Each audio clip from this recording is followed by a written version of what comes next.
નડિયાદ તાલુકાના ચકલાસીમાં પોલીસે ઇંગ્લિશ દારૂનો મોટો જથ્થો ઝડપ્યો।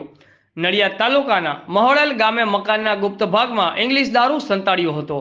અરવિંદ ઉર્ફે જાફરના મકાનમાંથી મળ્યો વિપુલ પ્રમાણમાં ઇંગ્લિશ દારૂનો જથ્થો। ખેડા એલસીબીએ 135 પેટી અને ચકલાસી પોલીસે 89 પેટી વિદેશી દારૂ ઝડપ્યો હતો। ચકલાસી પોલીસના અંગત બાતમીદારથી મળી હતી બાતમી।